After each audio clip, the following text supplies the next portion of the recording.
Inverclyde Radio. Scott, just gone 7:30, and we're delighted to welcome to the studio for a live debate this evening Cllr Stephen McCabe, the leader of Inverclyde Council and Scottish Labour, and Richie Venton, the regional organiser of Scottish Socialist Party. Good evening, gentlemen. Good evening. And Richie, if you don't mind, we'll start with your good self with a wee introduction, about 10 minutes. Okay. Well, thanks very much to you for inviting us for this debate. And I'm very proud to represent the Scottish Socialist Party in a discussion about the whole issue of cuts to council jobs, council services and vital frontline issues that face the people of Inverclyde. Because as a party we stand up for working class people, that whether that is their jobs, their services, their incomes, the benefits they get, whether they're young, whether they're children, whether they're elderly, whatever. And we stand up against any attacks from all quarters, including, of course, local councils. And that, by the way, is regardless of which political party might be in power. Because if a political party is carrying out attacks on jobs and services to the community, then as far as we're concerned, we take sides. We side with the people against attempts to make them the victims of austerity, the victims of cuts to public expenditure. And Inverclyde specifically is an area with a proud tradition, with a proud people, a people who of course had been at the heart of an industrial heartland in the past. It's a people also who currently have elected a Labour MP, a Labour MSP and a Labour-led local council. And my contention, the central contention I'm making, is that they elected those Labour representatives to stand up for them, not to stand on them. They elected them because they were not Tories. If they wanted Tories in office, they would have voted Tory, but the vast majority chose not to. And therefore, I think it's the duty of those Labour representatives to stand up for the people of Inverclyde against Tory-inspired cuts, not to implement them, not to collude with them, not to make excuses for them and run away and say it was the big boys that did it, but to actually stand up and challenge Tory cuts and motivate local people, whether it be the workforce of the council, the community, user groups and so on, in a mass campaign to stop all cuts being carried through. That's the central contention I'm going to make tonight. And I say that in the context that already I believe that New Labour has failed the people of Inverclyde. Because given what I said about who's been elected locally, bear in mind nearly 4,000, I think it's 3,600 local people currently unemployed. Bear in mind that of those in jobs, 1 in 5 are on wages below £7 an hour, which as far as I'm concerned is a scandal of poverty pay in the 21st century. And bear in mind as well that a Labour-controlled area has 20,000 children in families that are dependent on either out-of-work benefits or things like child tax credit because of their low incomes. And I therefore would argue that already there's a picture where Labour doesn't work for working class people. But it's worse than that, because when you look at the council situation, then I think it's actually a case of New Labour, new butchery. Butchery to jobs, butchery to services and the facilities that people depend upon. I don't actually believe it's Stephen personally to blame for that. This is not going to be some kind of personal crusade against Stephen McCabe as the Labour leader in the council. That's not my approach to politics. My approach is to condemn the practices and policies he's carrying through, not him as a person, as a human being. Because he is obviously an ambitious man. He's obviously ambitious to become the leader of the Labour Council. I've heard rumours he's ambitious to become a Labour MSP in the area to succeed Duncan McNeill. Whether that's true or not, but I've heard the rumour. But he's obviously had the ambition to at least achieve the position he's in. And with that achievement, with that ambition, comes responsibilities to the people that elected them. And when you look at it, there's a whole list of examples of vital services and facilities that are under threat from the current Labour Council in Inverclyde. Now, Stephen knows them better than I do. I have no insider's knowledge, so to speak. But let me give a few examples to remind the listeners of what they include. These are the ones that are threatened, at least. there's a threat in total of £15 million over the next 3 years to be carried out in cuts. There's a package of virtually £1 million in cuts already decided for this coming financial year. There's then a long list of £10 million to be pared down, hopefully they say, to £7 million of cuts in the immediate year after that of 2016-2017. And I think, incidentally, what is a disgrace is that there's actually no spelling out of what kind of cuts might follow in the following year. And I actually believe there's a method behind Labour's hiding of those issues, because I think what they're trying to calculate is to minimise the knowledge of local people on the scale of savage cuts that are looming in the run-up to the May elections, to try and save Labour's seat in the local parliamentary elections this coming May. But to get back to the central issue of the cuts that are already being talked about openly by the Council so far, their hit list includes cutting the number of kids that qualify for free public transport, ending free swimming for kids, ending free swimming for the over 60s, ending swimming lessons for kids in primary 6, cutting fruit provision to primary 1 to primary 3, cutting school music provision, including the Saturday Music Club, overall slashing education budget by over £5 million, £5.2 million was the drafted package of cuts. And then on top of that, of course, things like the closure of Windhill Golf Course in Greenock, an area that working class people in particular that enjoy golf, I personally don't, but that's beside the point, that want to play golf would go to, that cannot afford the posher clubs in other parts of the district, and all sorts of other things, including cutbacks on street cleaning and so on, and cuts to community health and care, for example. Now, that's just to give some instances of the cuts that are being discussed by the Labour Council at the minute. But I think one of the worst aspects of this is not just the savagery of the cuts, but the fact that Labour are joined at the hip with the Tories in several respects, putting out what I regard as a lie, and that is that there's no alternative but to carry out cuts. Now, that is a lie that's perpetrated at a UK level, where the Tory coalition say cuts are necessary to the public sector. They have targets of £90 billion of cuts. Only about 35 billion of those have been carried out so far, so God help us when the rest of it comes, the other 60% of their planned savagery. The Tories are doing that, we know that, but then Labour has announced at a UK level that they will do the same, that they support 90% at least of the Tories' cuts to public expenditure. And they've made it plain, for example, I could quote it if you want me to later, they've made it plain through Ed Miliband, Ed Balls and others from the Labour leadership that there will be cuts every single year for years to come under a Labour government until the public deficit has been cleared, until the books are balanced, to use the expression. An expression that's used at local level as well as UK level. And there's this theme that there is no alternative. The phrase actually of Maggie Thatcher in the past, Tina, there is no alternative. There's no alternative to cuts. We have to balance the books. We have to slash public expenditure. We have to get rid, as they've done in the case of Scotland already, of something like 39,000 council workers' jobs alone since 2010. That is the argument put, and I think there's a purpose behind it, is to cow ordinary people and workforces into thinking that there's nothing they can do about the cuts. And it's simply not true. Because for a start off at a UK level, there's absolutely no excuse for public sector cuts, whether that's from a Tory government or from a future Labour government. There's no excuse for it. We live in an extremely wealthy society, to make the general point. There's no excuse for it, therefore. But more specifically, we have a situation where there's £120,000 million every year dodged in tax by the rich. Why isn't that gathered in to pay for public services?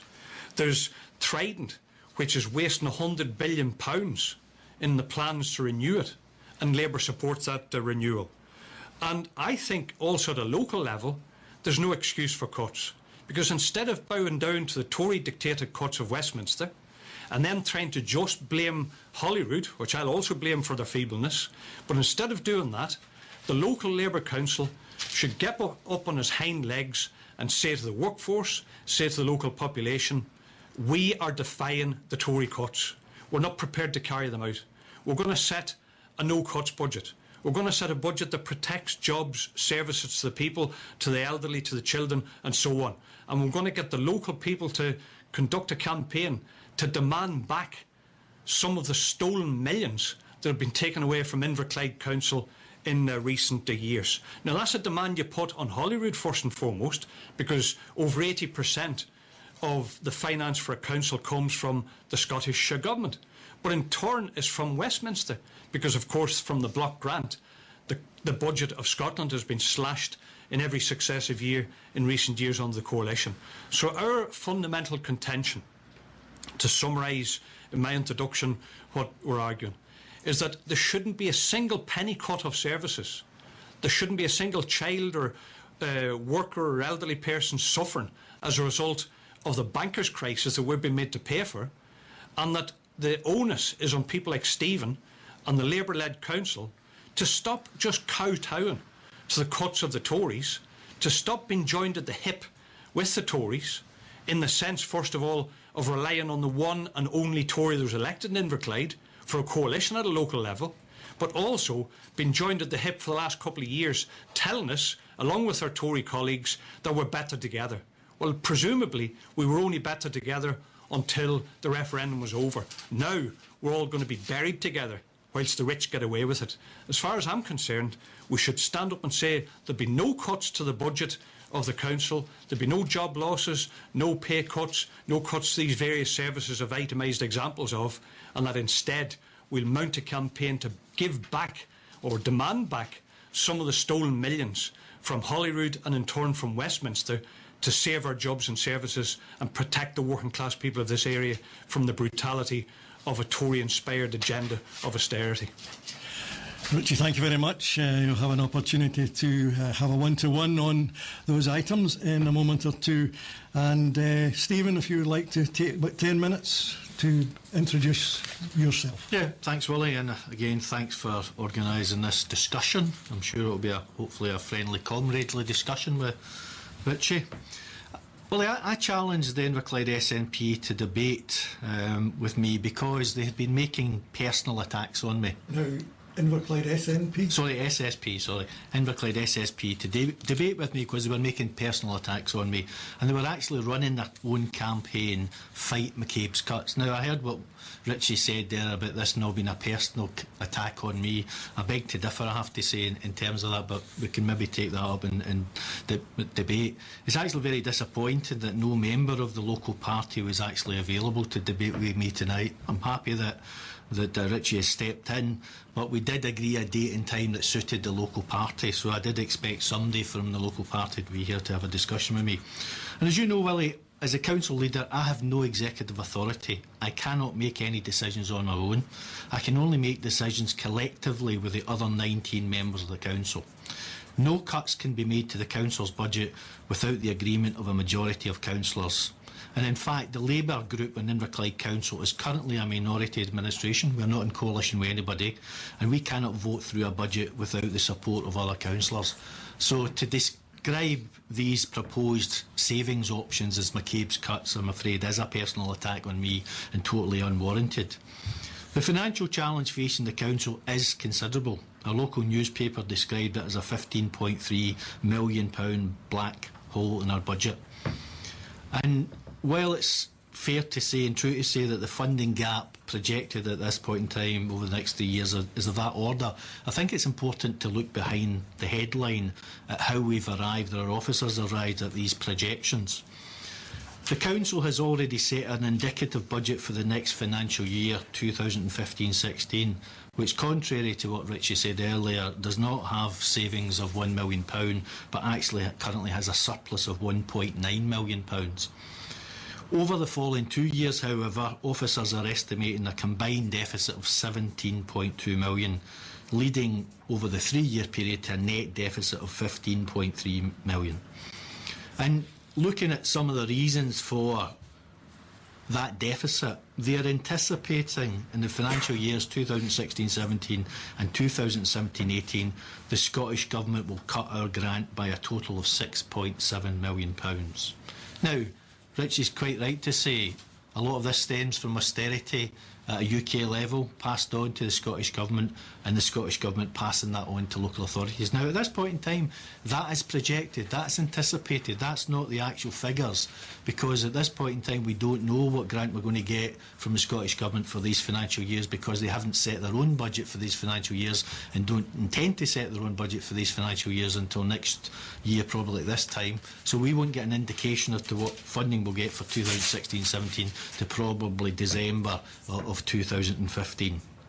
Over and above the anticipated cuts to our funding, officers are assuming a fairly modest pay rise of 2% per year for our employees. An employee cost is the biggest single cost for the council, so that will add 4.2 million to our wage bill. Now, that is a modest increase. We've had a period of pay restraint, and certainly I, as a council leader, would like to give our employees a bigger pay rise than that. But that's probably the maximum that could be afforded at this point in time. Over and above employee cost inflation, we've got other inflation, utility charges increasing, property costs increasing, and that would add another 2.6 million to the total. And I think it's important to stress that the grant that we get from the Scottish Government doesn't take account of any pay allowance or any general inflation allowance. In fact, it's usually cash fixed, so you don't get any extra money for inflation each year. We've also got an issue which is a decision of the UK Government to add additional costs to the public sector pension bill, and that will cost us 2.4 million over the next couple of years. As you know, Willie, we've been investing a lot of money in our public infrastructure over the last few years, and particularly in our roads and footways, and if we continue with that investment, and we'll add another 0.8 million to the bill through borrowing costs.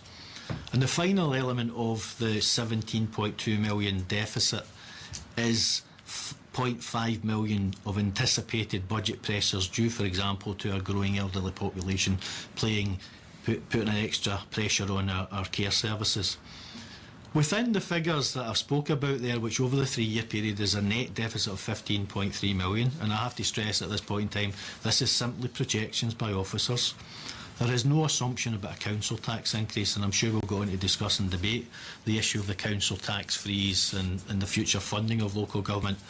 But, for example, if we assumed there was a 5% increase in the council tax, that would produce £1.6 million a year extra, which would go some way to offset some of the cuts. But at this point in time, as you know, we don't have the power to increase the council tax without the Scottish Government cutting our funding. So it is a bleak outlook if this is what happens in practice. There would be a significant impact on council services and jobs if we had to make £15.3 million of savings. Absolutely, we will lobby the Scottish Government, who fund local government in Scotland, for higher grant funding. We'll lobby them for the flexibility to increase the council tax if that's what's in the best interest of our local community, and that should, in my opinion, be a decision for local councils and not a decision for the Scottish Government or the UK Government.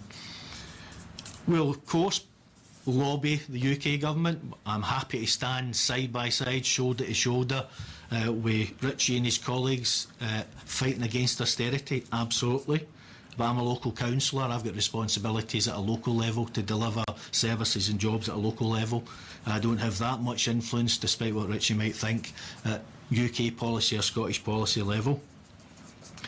We also have to consider looking at the challenges it faces as to whether we can continue to invest in the capital infrastructure that we've invested in over the last few years. I'm sure as Richie came down here tonight, he would have passed some of our fantastic new schools, our fantastic leisure facilities that we've delivered over the last few years, seeing all the young men and women and adults out playing football as he passed the new Inverclyde Academy on his way down. We have made massive improvements in the quality of our infrastructure in this area over the last few years. There's a lot still to be done.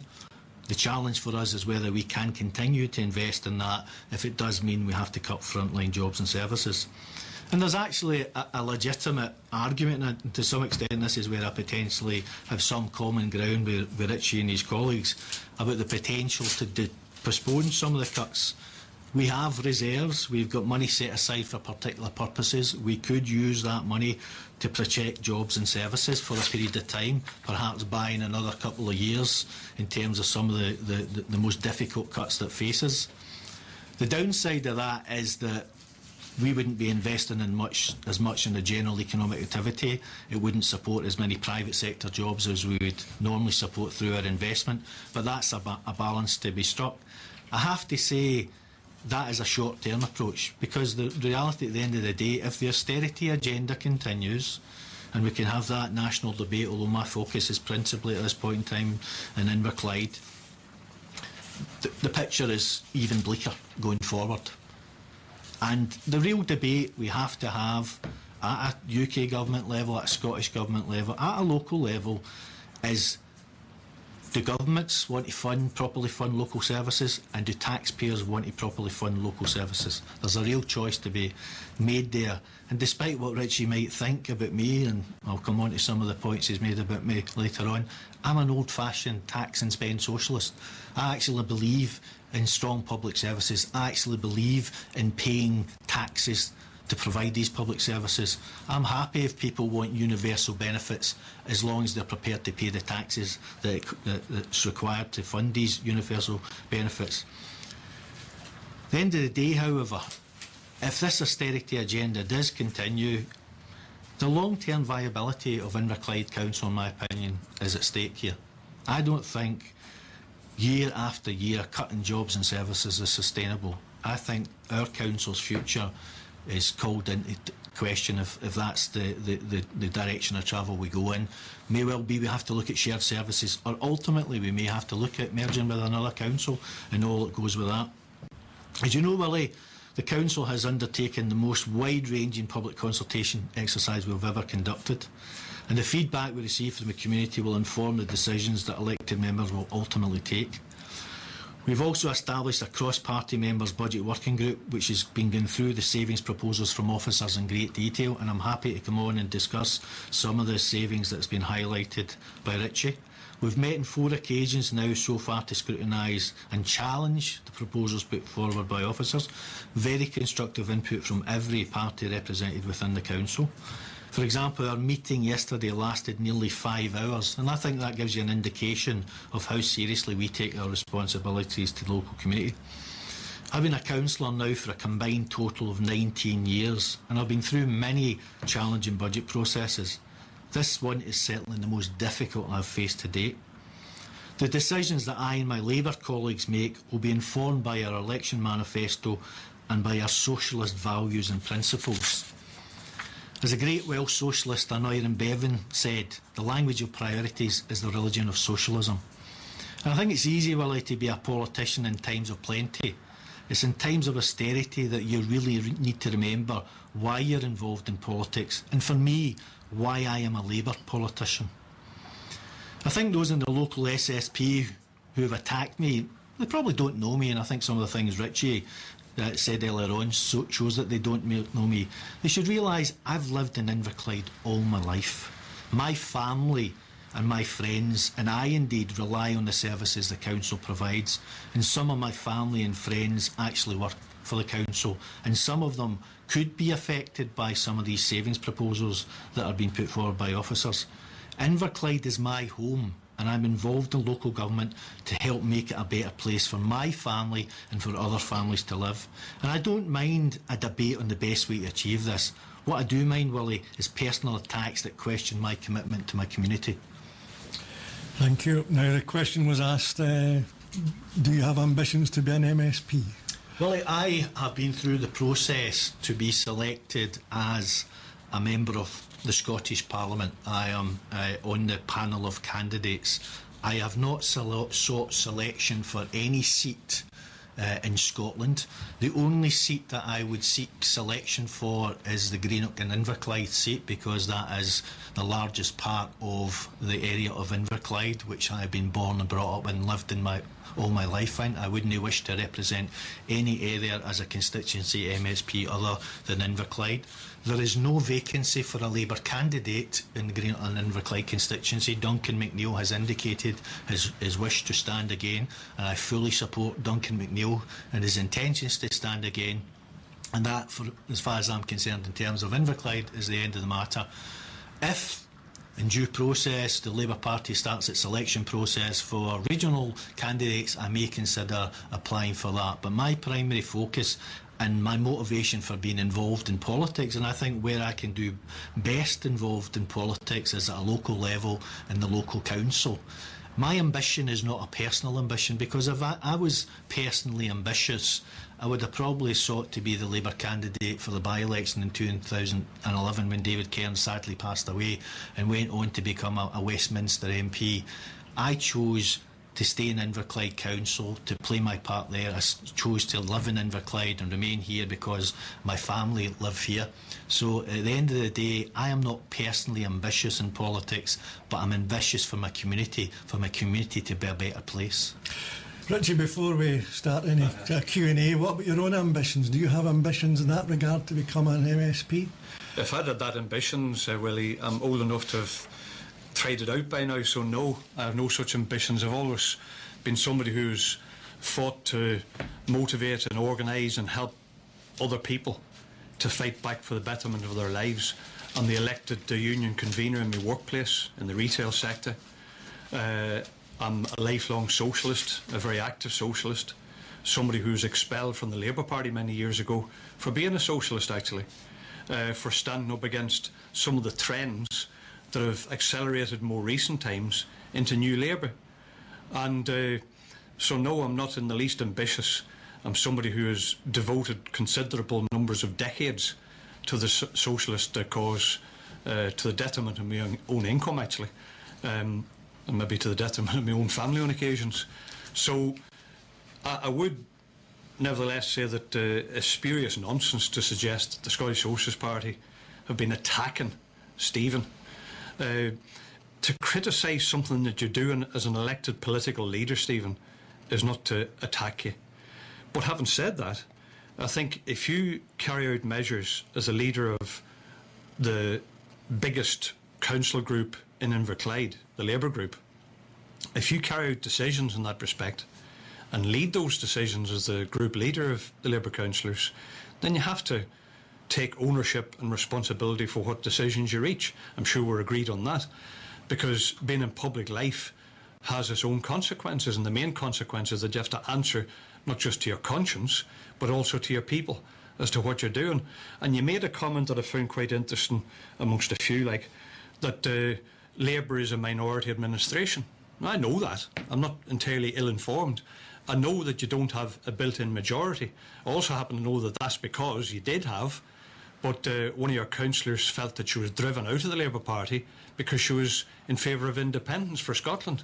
Vaughan Jones, now she can answer for herself, of course, but I'm more than happy to answer that point, Richie. I mean, I don't know how we want to conduct this debate, but quite happy if you want. Richie's making a number of points. I'm happy to respond to each of those points, but despite my handwriting, I don't think I can write down every point and remember every point, but I'm quite happy to respond to the point about Vaughan Jones. Vaughan Jones was not driven out of the Labour Party.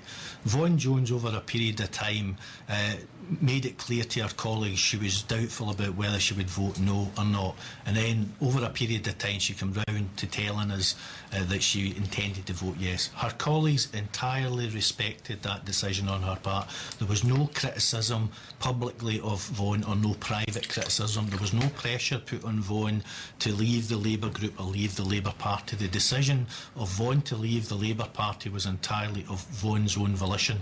I was actually out knocking doors with my colleagues in the southwest of Greenock when I got a phone call from Vaughan, or in fact it was an email message advising me that she was leaving the Labour group, or leaving the Labour Party, not leaving the Labour group. She didn't quite realise that they weren't quite the same, but she was leaving the Labour Party a week before the referendum. It was entirely her own choice. The reasons that she gave to me were that she no longer felt comfortable with the national policy of the Labour Party.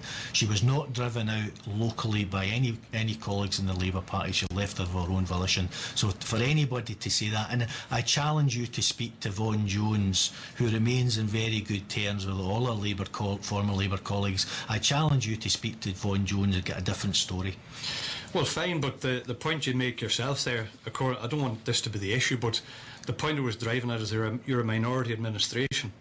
And you've said yourself, Stephen, that one of the reasons that Vaughan left is that she felt uncomfortable with Labour Party national policy, or the National Labour Party. Principally in relation to her stance on the independence referendum. Absolutely. Principally. This debate here is not about the independence. Of course it's not. I'm quite happy to have another debate about the independence referendum. The crux of this matter is about what your colleagues are saying about what I am doing and what the council's doing at a local level. Now, despite you saying this is not a personal attack on me, if you run a campaign, fight McCabe's cuts, that's a personal attack on me. And let's be absolutely clear, McCabe or any other council member has not made any cuts at this point in time. We've received a series of savings proposals from officers which were discussed with the trade unions, and the trade unions in Inverclyde have a very good working relationship with the management in Inverclyde and a very good working relationship with the councils in Inverclyde, and only today I've agreed to meet with the trade unions and discuss the proposals that are on the table. So let's be clear, none of these proposed savings options which are on the table have been agreed. None of them have been agreed. We are out to public consultation. We are more than happy to listen to the views of the Inverclyde Scottish Socialist Party as part of that public consultation. We will go through and scrutinise all these savings proposals in great detail, and at this point in time none of the savings proposals have been made. You spoke earlier on about me hiding cuts, or the council intending to hide cuts and put cuts off until after the general election.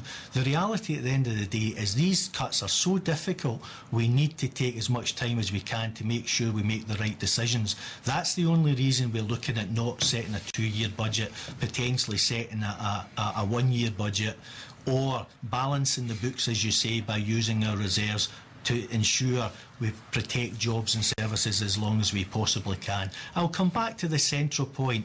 I'm not in politics to cut jobs and services. I'm not in politics to deliver austerity cuts by the Tories. I'm in politics to make the lives of my community, and particularly those in our community who are most deprived, make their lives better, give them better opportunities. That's why we're delivering fantastic schools. That's why we've got one of the best education services in Scotland.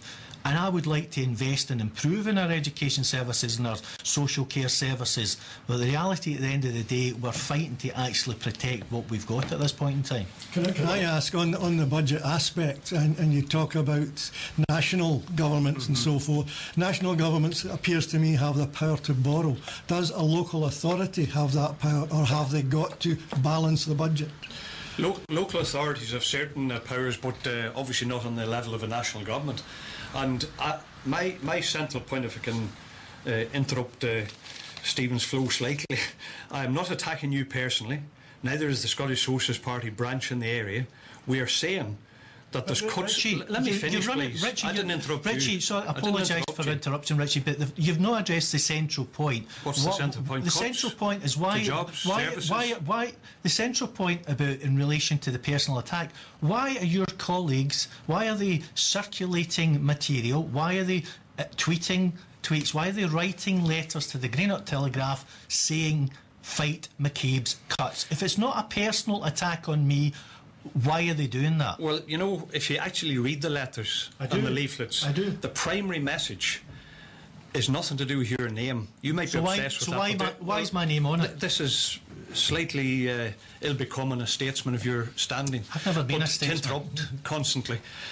Because the fact is, the central message of the Scottish Socialist Party in our leaflets, on the street campaigning that we're doing, in letters to the local telly and so on, is in fact to say that you as the council leader should give leadership, and that the Labour group as a minority administration nevertheless should give leadership, and the leadership you should give is in the direction of saying we're setting a no cuts budget. Absolutely. Black and white, straightforward. And let me finish and elaborate the point, because I don't think it's incumbent on you to cut your cloth according to the wishes of one Tory councillor, or indeed councillors of any other party if it comes to that.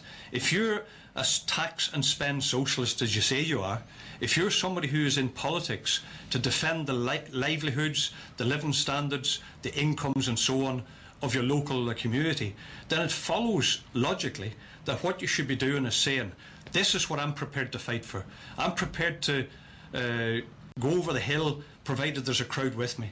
And what I want to do, for example, is to do what other councillors have done in the past, and which, for example, the Scottish Socialist Party councillor in West Dumbarton has done every single year, which is to approach local tenants' organisations, to approach the local authority trade unions, and to say to them and user groups and say, I want to propose a no-cuts budget.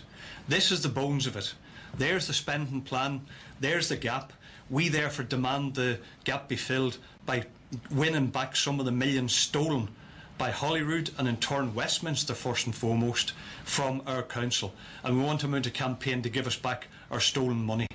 And on each occasion that, for example, Jim Boland, the SSP councillor in West Dumbarton, has done that, every single one of the local authority trade union branches has backed it. They've subscribed to the no-cuts budget plan. So have all the tenants' organisations in the area. The problem is that primarily in that instance, in the past the SNP, more recent the Labour leadership of the council have blocked it, and they've carried out cuts instead. They've bowed the knee, they've bowed down to the cuts being issued ultimately by Westminster. So my appeal to you is not to deny the principles that you're declaring, but to enact them by saying, I'm not prepared to carry out Tory cuts. I'm not prepared to make the working class people of this area suffer for the consequences of a banker's bailout, even though, by the way, it was Gordon Brown and the Labour government of the time that did that instead of challenging the bankers, they unleashed them on society, left them completely out of control, and then we suffered the consequences and still are. And your council, amongst other things, is suffering the consequences of that decision. That's the central issue. Let me respond to your central issue, right? You have come in here tonight and your colleagues have assumed that we are not going to set a no-cuts budget, right? You've assumed that all the savings proposals you've listed, you've assumed they are going to be implemented. Will you set a no-cuts budget? Let me respond to you, right? Okay.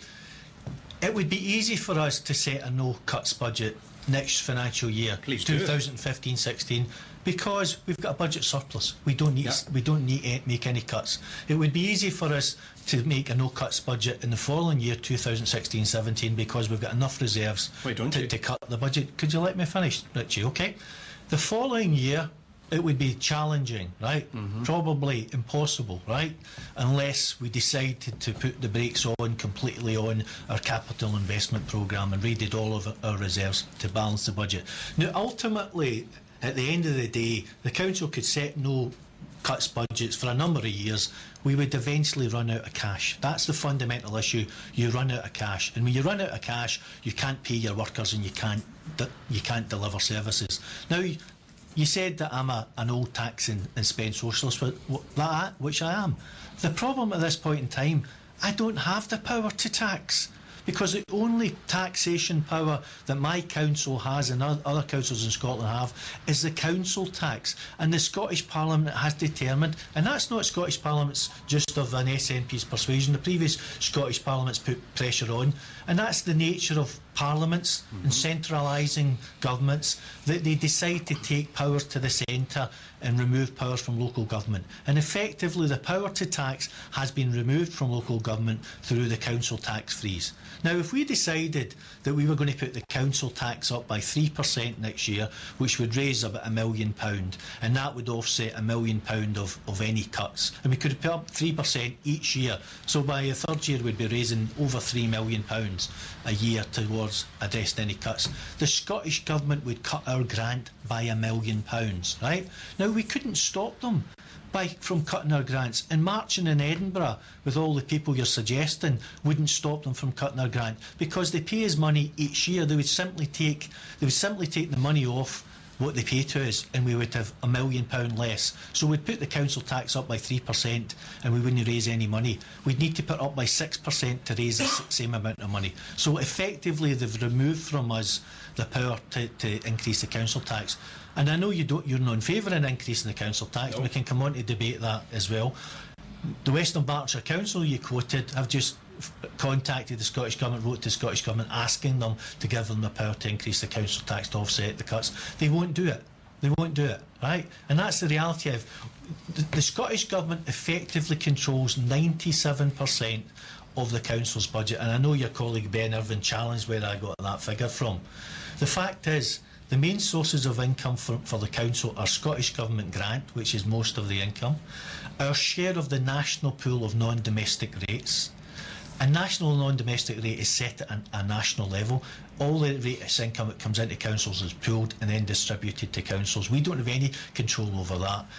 The council tax, which we effectively don't have any control over, and all we control at this point in time is fees and charges, which roughly equate to 3% of our income. So burial grounds, free school meal charges, etc. That's all we've got control over.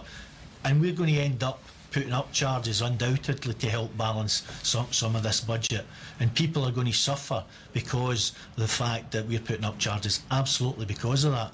But see, when you ask people are they prepared to pay extra for local government services by putting an increase in their council tax, not too many of them are queuing up to pay extra in their council tax. Well, you see, I think this illustrates a more general problem with the approach that Labour in this case are taking in this instance, and that is to give people a series of false choices of death by 1,000 cuts or death by gradual suffocation, because it's a case where if you say the choice is to stop the things to school children are described, or to the elderly, or whoever it might be, the general community, or, for example, to increase the charges that you're levied with as a council taxpayer, is that a genuine choice? Is it a case of cutting people's income by different routes? I think the problem that you're describing there, Stephen, is that you quite rightly said you've got responsibility as a councillor to deliver locally jobs and services, to use shorthand. You have. You do not have a responsibility to cut them, because you've been elected, not as a Tory councillor, but as a New Labour councillor. I've been elected as a Labour councillor. Yes. I've never been New Labour, I've never been Old Labour, I'm just Labour. Well, you just demonstrate to me how Old Labour, or whatever you want to call it, how socialist I'm just Labour in action. Just demonstrate to me how much socialist in action you are, because you have a responsibility to say to people, these are the choices being offered to us by the UK government, by the Holyrood government. But I don't want either of those choices. I want the choice to preserve the jobs, preserve the services, stop levying increased charges to people in the community that prices them out of the facility they want and need. But instead what I'm going to do is to demand through a campaign along with the population the money back off the more centralised government. But there's another thing which is critical to this, and that is that I, as you probably know, do not support the idea of freezing the council tax. I think it should be put into cold storage. It should be buried. It should be abolished. The council tax is a regressive tax. It's one where the poorest population proportionally pay more of their income than the very richest. The maximum differential is roughly about 3 to 1, whereas under the rates I think it was something like 19 to 1. And so we have a position where, in my view, there's a perfectly viable alternative to this conundrum about the central government at Holyrood imposing a council tax freeze, which adds another pressure for cuts at local level. I accept that. I'm not in favour of that. But on the other hand, I'm not in favour of you going around saying that what we should do is charge working class people even more through the council tax, instead of maybe charging them more for the individual service charge that they're facing. So I believe what you should do is set a no cuts budget. You said how easy it would be to do it for this coming year, but set a no cuts budget, but not to sit with folded arms, not to sit on your hands. That's not the purpose of me proposing that. The SSP believes it's a starting point for an actual genuine campaign of then demanding money back off central government to fill the pot, to balance the books. Richie, and then alongside I don't sit in my hands, Richie. No, but I'm describing the scenario. Richie, I've marched with the best of them, right? And well, why don't you do that alongside saying there's no cuts I'm budget? more than happy to march with you, Richie, more than happy. I don't sit in my hands when I go to Cllr, when I meet with government ministers. I argue the case for more funding for local government. I argue the case for more funding for my council, which is one of the most deprived councils in Scotland. The only place we differ fundamentally at the end of the day, Richie, is your plan for a no-cuts budget is not sustainable, because the reality at the end of the day, the money will run out. If you don't get any. Absolutely. That's why the money will run out, because we don't control the money. The money is controlled by the central government in Edinburgh. That's who controls the money. We don't control the money. Now, I'm more than happy to take your challenge on about the council tax. I don't think the council tax is a perfect system, right? I don't think it's as bad as some people think it is. The reality at the end of the day, people don't like paying taxes. They don't like paying taxes for local services. They don't like paying taxes for national services. The council tax freeze is regressive. There's absolutely no doubt about that, because the people who benefit most are the people who live in the big houses, the highest value houses, who predominantly are the wealthier in the community. Probably they benefit 3 or 4 times from the council tax freeze as your average person would benefit. Those in the community who are in lowest incomes don't benefit from the council tax freeze at all, because they're in 100% council tax benefit, or what's now called council tax reduction. So they don't benefit from council tax freeze. It's people like me who benefit from the council tax freeze, to be honest. That's the reality at the end of the day. So the council tax freeze is part of the problem. But absolutely, let's have a better way of funding local government services. The SNP came into power in 2007 with a commitment to deliver a local income tax. The plan they came up with was a nationally set local income tax, which wouldn't even have covered the money which was raised from the council tax.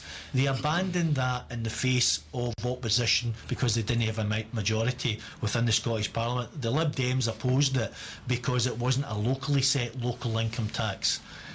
They've had a majority government since 2007. 2011. Their only focus has been on the referendum. They've put any review of the council tax off till after the referendum, because they know any system of local finance will not be popular, because there's winners and losers. They have now agreed to set up a review to come up with an alternative to the council tax, or perhaps a reformed council tax. They're now asking people to be involved in that review.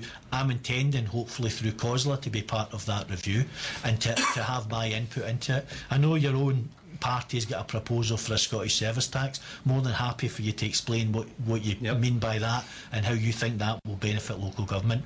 Personally, I think a property tax linked to the ability to pay is the appropriate way to fund local government, but we can have a debate on that. The council tax freeze is not sustainable. The council tax in its current format is not sustainable. It could be reformed with an extension of the bandings and to make it more progressive.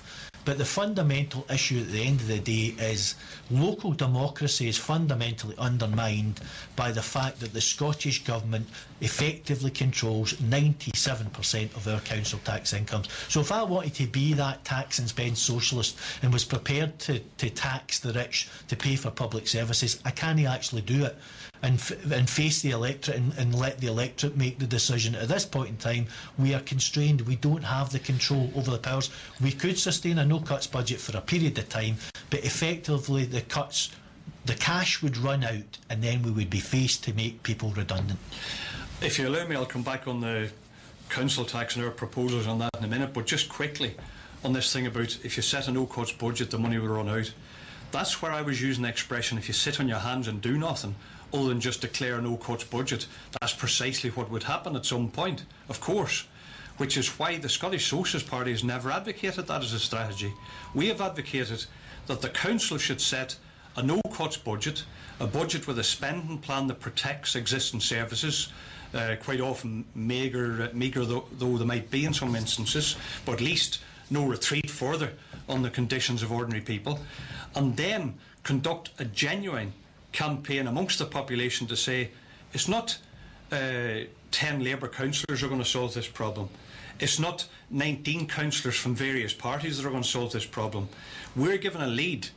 For example, if we had even one Scottish Socialist Party councillor in Inverclyde, we'd be saying we want the council workforce through their unions, we want the community groups, the user groups and so on to be, first of all, fully informed, engaged, alerted to the facts and the figures, and then enlisted to a campaign to demand money of Holyrood, which indirectly is demanded of Westminster because of the block grant system under the so-called United Kingdom, and in terms of a campaign, demand the money back. Because if you don't do that, then it would run out at some point. And it's been done in the past. I was at the heart of it in Liverpool, and we won from Thatcher of all people.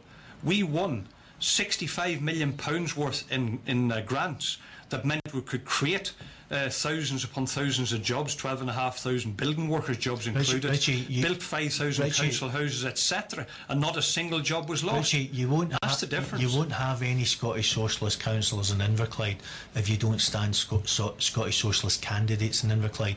You won't have a Scottish Socialist MP or MSP in Inverclyde if you don't stand candidates. So I believe in parliamentary democracy. I know you're a revolutionary socialist converted to parliamentary democracy, but parliament. You seem to know an awful lot about me that I hadn't realised, including that it's quite a revelation to me that you wouldn't get councillors unless they actually stood for the election. Yeah, I mean, forgive me, but I'm old enough to know that. That's true, Richard. I probably do know more about you than you think I do. I don't know if you know our mutual friend Dave Sherry. You've acquainted with Dave Sherry, so I know Dave very well, right? And I've had many a debate with Dave over the years. Is this about me or is it about the council? About the revolutionary approach to socialism, yeah. That's the reality. I'll answer for me if you don't mind. The money eventually runs out. So give me an example of where it runs out and that's been done.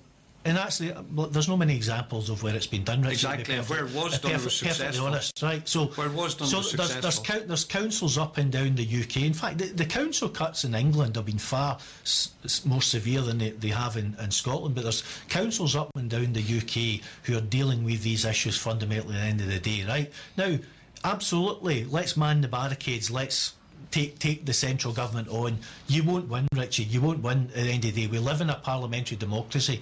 It's the people. So you're excluding the people from this equation. It's the people who vote in the government at Holyrood. It's the people who vote in the government at Westminster. Them out as well, don't they? As you know, absolutely. Labour was turfed out in the past. Of course, that's the nature of democracy. My party's been turfed out locally before. Yeah. That's the reality. We may well and probably will be turfed out again. That's the reality of democracy. I fight my corner for Inverclyde. You can be assured I fight my corner for Inverclyde. I argue as strongly as I possibly can with the Scottish Government, with the Westminster Government, to fight for more funding for local services and for local people to address the attacks that the Tories are making in the welfare state. Absolutely. And I'll fight with the best of them. But the reality at the end of the day, as long as I'm elected, I have to make decisions. And that's the nature of... You've not got any councillors in Inverclyde. None of your party members are going to have to make these decisions. I'm a councillor, there's another 19 councillors. We're the people who are going to make the decisions, and we're the people who are going to live with the consequences of that. And as I said to you, I stand up for people, Richie. I stand up for people. My record is there to be seen, despite what some of your colleagues who don't know me think about. I think I've made a reasonably good contribution to the community in the 19 years I've been a councillor. I'm not dressing up any cuts, Richie, and I'm more than happy to address some of the individual cuts that you've raised. I do stand up for people. I look for the best interests of people. When I spent 5 hours yesterday going through budget savings proposals, I had the best interests of local people at heart when I looked at those proposals and when I took a view in some Words of those are quite important, Stephen, as you know. Savings actually mean cuts in real language at those at the receiving end of it. But the point I would go on to say is that we'll have to park the issue about campaigning for more money back off the government, because you don't seem convinced that if that was the message you went out to public meetings with and said, we're not prepared to carry through the cuts that have been dictated to us.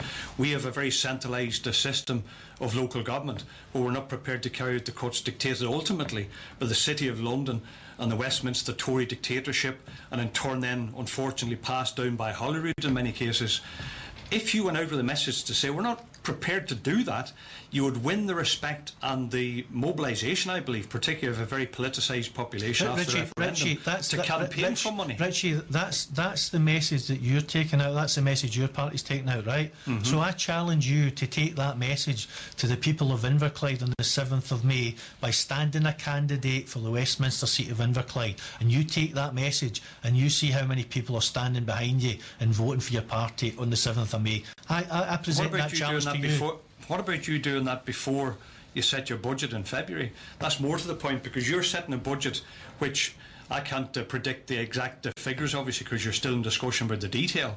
But if the target is to pare down 10 million of cuts to about 7 million roughly for the following year, 2016, we're not going to make £7 million worth of cuts, right, Richie. Whatever the amount is, I told you earlier on, penny cut, Richie, so to speak. I told you earlier on, we're conducting the most extensive public consultation exercise we've ever conducted, probably one of the most extensive of any council in Scotland or across the UK.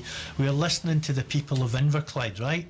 Those people out there, those tens of thousands of people out there who you think will be prepared to march with me in Holyrood or in London, they've got the opportunity to speak up for council services. They've got the opportunity to tell us they don't want cuts in council services. They've got the opportunity to tell us whether they want to pay a higher council tax or not. So we are listening to the people. Once we hear the views of the people, we'll reflect on that and we'll reflect on what you're saying.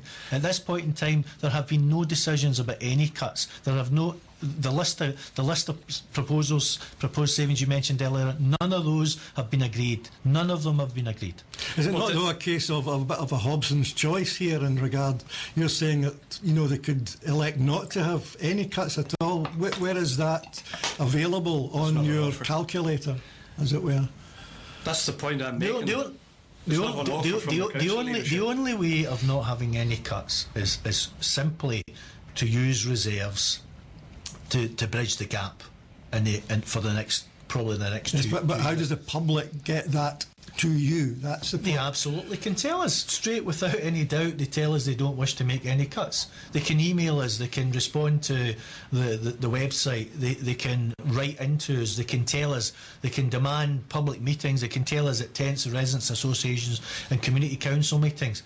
We've had a series of public meetings across Inverclyde where officers have presented the savings proposals and the members of the public have been able to come along and have their view and express their views. So there's plenty of opportunity for people to express the view. The reality at the end of the day, Willie, is that if it comes to a choice between saving services and paying more in taxation, most people will not be prepared to pay more in taxation. That's the simple reality of it. I wish it wasn't the case, but that's the simple reality of it. That's a false set of choices that are being offered to the people. That's one of my central points, at least. Because even in the consultation meetings, I think it's bogus. If you offer a condemned man a choice of weapons to be executed by, a rope or a firing squad, that's not a genuine choice. He's still going to die. But if you offer him the opportunity to, by whatever means, save his life, that's a different matter. And I think what is required... People are not being offered the choice. They've been offered the opportunity to express an opinion. The chair of one of the parent councils expressed an opinion in our local paper the other night when she wrote in asking for a no cuts budget for education, asking for the education budget to be ring fenced, i.e. any cut should be taken from other areas other than education. So people have got the opportunity to express a view as to what they think their priorities is. And yes, but you're setting the scene, aren't you? You're setting the tone. They absolutely have the opportunity to express a view. I've set the tone and I've set the background and plenty of opportunities particularly through the local paper and indeed in this radio station, try to explain to people the challenges that we face, not just in terms of balance locally, but the lack of control that we have over the funding of local services. If you want us to properly fund local services, we need the means to fund local services, and that's a debate beyond Inverclyde Council. That's a debate with the Scottish Parliament. Well, gentlemen, you've got about a minute and a half left of this hour. As I said to you off mic, as it were, I'm quite happy to let it carry on. I don't know if you've got much. I'm sure you could go on all night, quite frankly. Is there anything in particular that you want to emphasise? There's a few points following on, kind of half-made points that I want to make. First of all, when it comes to the choices people are being given in the consultation, as I think it's mockingly called, my point is that if you're given the choice of this cut or that cut, that is not a genuine choice, because there's another option, which is to say we're not prepared to carry through cuts that are being dictated to from on high. Here's the ways and means of campaigning to get the money to balance the books from the central government that has robbed Inverclyde of funding over the years. And also, I have to say that quite rightly, Stephen and other Labour politicians have on many occasions made a great recommendation for the new and refurbished schools in Inverclyde, which I welcome as somebody who organised a Safer Schools campaign in my own area in the past. I welcome decent schools for obvious reasons, as a father and so on. But one of the things that perhaps has not been brought out into the public domain for discussion as a choice is the fact that Labour chose to use a form of private funding to build and refurbish those schools. PPP, PFI, the alphabetic spaghetti of partial privatisation, in other words. And every single year, if I'm not mistaken, if I haven't misread a document, then the council is paying something in the region of £14 million in repayments to some kind of private consortium that were hired to build those schools and refurbish them and so on. In other words, the future of our children has been mortgaged for the benefit of profit for private companies, and I think that is something. Why does the council not say that in public? Let me finish. No, Richie, I think I need to respond because you're making a local point. I think I need to respond and actually. I wouldn't be rude and say educate you Richie, but the history of the schools and the history of the schools in Inverclyde is that there are 4 schools which were funded through the PPP process, 2 high schools and 2 primary schools. Yep. We've got another 4 secondary schools which have been funded through a traditional prudential borrowing route, and a refurbishment programme for our other primary schools, a new build programme for our other primary schools was funded through a traditional borrowing route. And the only reason that the council went down the route of a PPP for those 4 schools was because the Scottish Government, it was actually originally started under a Labour Liberal administration but delivered under the SNP government, made us an offer we couldn't refuse. The subsidy that they paid to us every year was of such a significant level that it was a deal which we couldn't refuse. And we do pay a significant amount of money each year for a PPP, but we get most of that money back through a grant from the Scottish Government. We've not since then built any of our schools under PPP because we don't believe it's the most cost-effective route to deliver public services. Well, I think that's an area that you could investigate, to put it as mildest, as to the idea that rather than carry out a single penny in cuts before you pay the 14 million or whatever it is, roughly speaking, per annum to these privateers, then I think that'd be a better choice of options. But the last thing I want to emphasise, Willie, if I can, is that we've touched on the fact that one of the problems is the local government funding system. And the Scottish Socialist Party, when we were founded just over 16 years ago, one of our founding policies was to scrap the council tax and to bring in instead a system based on ability to pay. And we believe in a Scottish service tax, which amounts to a system where people pay according to their income for local government services. And the last figures were, at the minute, updating them actually, according to income profiles and so on. But the last figures we had and had studied showed that, for example, if the first £10,000 of income was exempt, you didn't pay a penny. Then the next tax band was 4.5% from 10,000 to 30,000, etc., up to a 20% band for incomes above 100,000. All of that, without bearing in figures, added up to a position where the Scottish service tax would almost literally double the amount of income for local government compared to the council tax. It went from, at that stage, 1.8 billion a year to 3.5 billion, almost exactly twice the amount that the council tax would bring in. But the difference was this, that 80% of people would pay less. The poorer sections of the population would be a damn sight better off on 2 counts. Number one, there'd be twice as much money to create jobs, to protect services, to pay decent wages. For example, to pay modern apprentices in the council a living wage, and not the derisory £2.73 that Labour has decided to keep them on at a local level. And would have the money to expand jobs and services in the councils across Scotland, but also would be a redistribution of wealth on a modest scale, because roughly 80% on average across Scotland would pay less than they do under the council tax. The rich would pay more.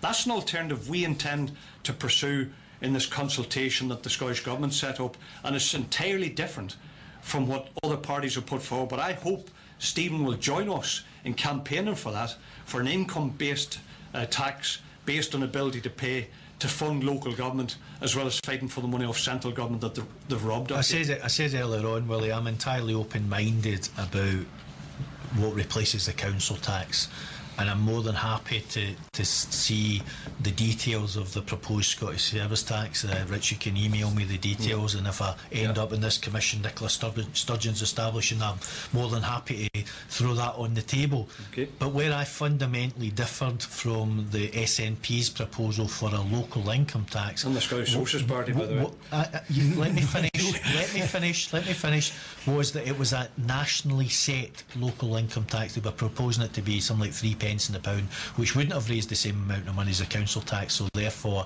there had to be an extra grant money coming from somewhere. But if your Scottish service tax is a nationally set Scottish service tax, which is determined by the Scottish Government and not determined locally by the 32 councils or however many councils there are in the future in Scotland, then it's something I would fundamentally oppose. Because I'm a local Democrat, I believe in local democracy.